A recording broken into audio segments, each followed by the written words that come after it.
Olá pessoal, boa noite, tudo bom? Voltando aqui para um videozinho. Vou falar de alguns assuntos bem distintos um do outro, né? Mas que no final eles acabam sendo o contexto de uma mesma coisa, né? Que é o combate à corrupção e a necessidade de nós ganharmos aí o Brasil de volta nas eleições de outubro, tá? É uma das coisas que tem sido manchete nos jornais, nas revistas, na internet essa semana é a solicitação lá do nosso ministro Mor de reabrir um processo feito pelo PT, acho que em 2021, salvo engano, quando eles estavam fazendo parte de algumas delações, né? Sendo vítimas, entre parênteses, de algumas delações premiadas que aconteceram durante o Petrolão, Mensalão, Petrobras, Odebrecht, todos aqueles escândalos de corrupção que vocês já sabem, que as delações botaram muita gente na cadeia. Lula, José Dirceu, Vacari, uma pancada de gente aí foi parar na cadeia por conta das delações. E aí em 2021 o PT, tentando se proteger disso, tentou criar lá, se eu não me engano, uma revisão na DPC, é isso? Que é o descumprimento do preceito fundamental. Alguma coisa assim, não vou me lembrar agora, vi o comentário de um jornalista hoje. E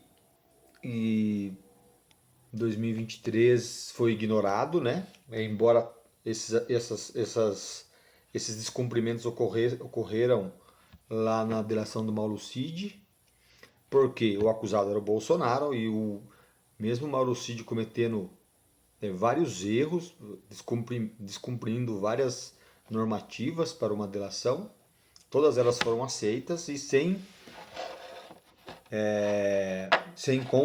direito à contestação e sem a necessidade de comprobatória do ato, dos fatos, né? E agora nós fomos surpreendidos essa semana, né?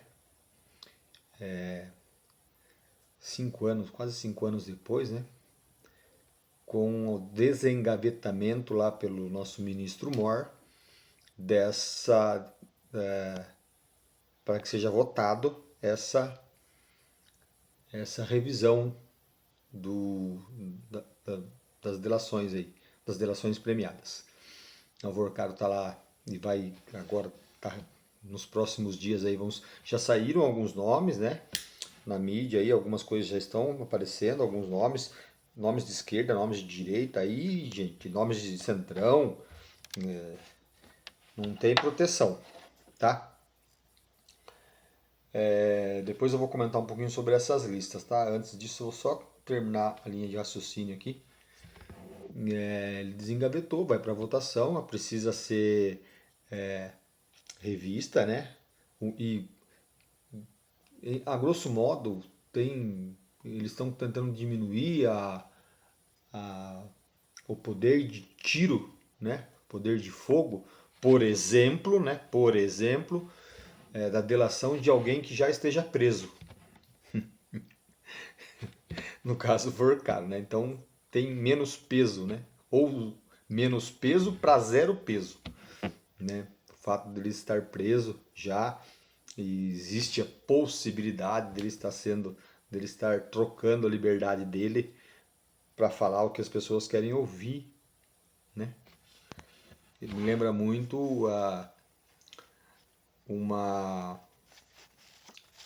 uma oitiva que teve em plenário, né, ao vivo, em que um certo ministro falou assim: se você não, em boas palavras, né, em palavras mais fáceis, se você não disser o que eu quero que você diga, eu posso prender você, seu pai, sua esposa, sua filha, né? A gente lembra desse cenário e mesmo assim, tudo normal.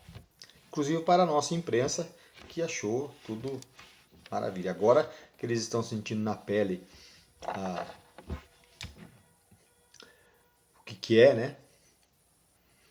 Ter, assim, ser cerceado dos direitos de jornalista, de cidadão, né? A uma ditadura, que é uma ditadura, né? Uma ditadura no meio de comunicação, uma ditadura nos meios de se expressar, até mesmo no modo de pensar.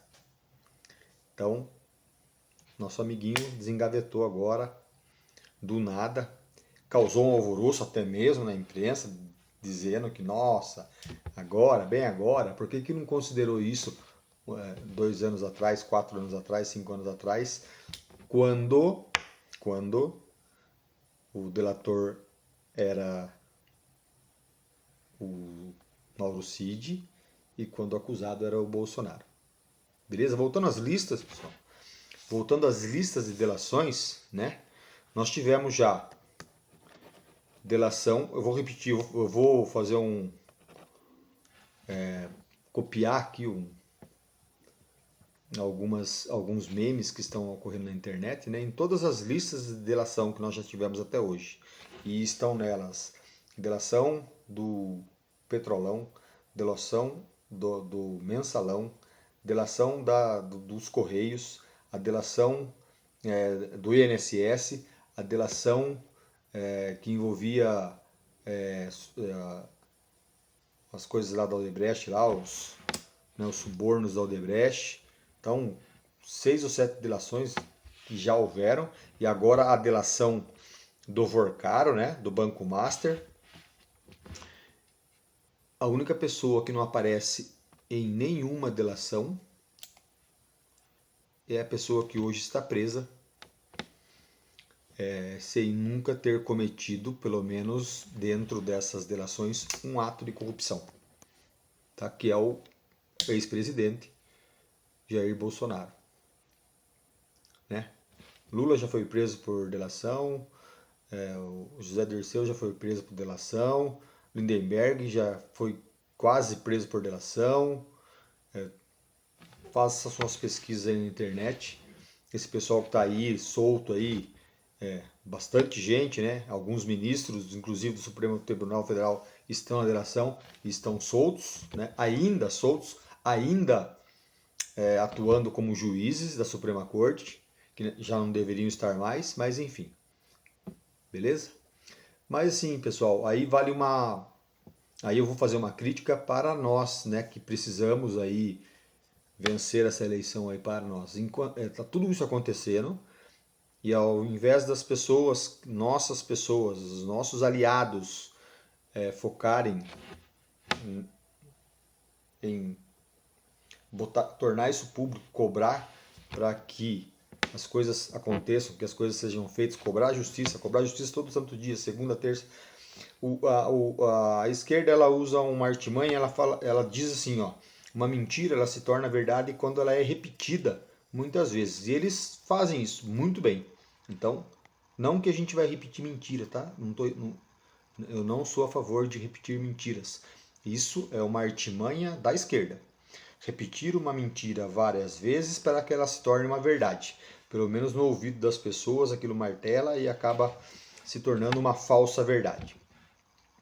E nós, ao invés de falar a verdade, correr atrás da verdade, cobrar que as instituições funcionem, nas últimas 2 semanas nós estamos vendo a direita se degladiar entre ela mesma. Vou fazer essa crítica, né?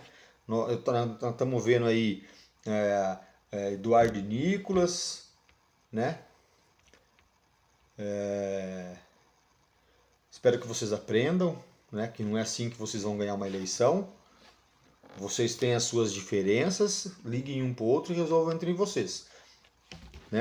Nós vemos esses dias atrás aí o Jeff Schickini, né? Que é um advogado que participou aí, foi advogado de defesa de uma das partes aí durante golpe de 8 de janeiro, né? O golpe que não houve, de 8 de janeiro. Deitando o pau na Cristina Grêmio, junto com outras pessoas, com outras meia dúzias aí de partidários, deitando o pau. Gente, vou fazer uma observação, tá? Esse Jeffrey aí me lembra um outro político aí, barulhento e atira para todo lado, né? Não vou citar o nome dessa pessoa, mas vocês vão saber quem é o barulhento que atira para todo lado, que ganhou uma eleição na costa das greves dos caminhoneiros, foi 2018, 2019, que teve uma greve muito forte de caminhoneiro, e ele foi lá fazer palanque, gritar e esbravejar e ganhou uma eleição de deputado em cima disso. Então eu tenho dedos com o Chiquini aí, porque ele me lembra muito essa pessoa, né? Barulhento e um franco atirador. Atira sem responsabilidade, né? Pode ser que ele acerte alguns alvos bons, pode ser que ele simplesmente esteja galgando postos em cima da desgraça alheia, da desgraça. E a gente precisa ganhar uma eleição falando a verdade, sendo honestos e nos unindo. Tem uma coisa que a esquerda faz muito melhor do que a direita, é unir, ser unidos entre eles, né? Eles têm o líder máximo deles aí, condenado de todas as formas possíveis dentro de um país, dentro de um cenário de corrupção, e eles estão lá repetindo a mentira que se tornou verdade, de que não, que ele foi inocentado de todo e qualquer tipo de acusação de corrupção existente no país, né? Sendo que houve condenações, devoluções vultuosas de dinheiro, e assim que ele retornou ao poder, os mesmos escândalos com os mesmos princípios, né? Não com as mesmas instituições, algumas repetidas, mas com a mesma tática de corrupção, acabaram acontecendo novamente. Estão acontecendo novamente. Ok, pessoal? Então, o direita, por favor, né? Senhor Nicolas, senhor Eduardo, senhor Jeffrey Chiquini e outros mais, nós temos um candidato para ganhar a eleição. E eu espero que vocês parem de ficar se degladiando na internet. Se vocês têm as diferenças de vocês, eu acredito que tenham, vocês resolvam isso, né, por telefone. Ok? Boa noite, pessoal.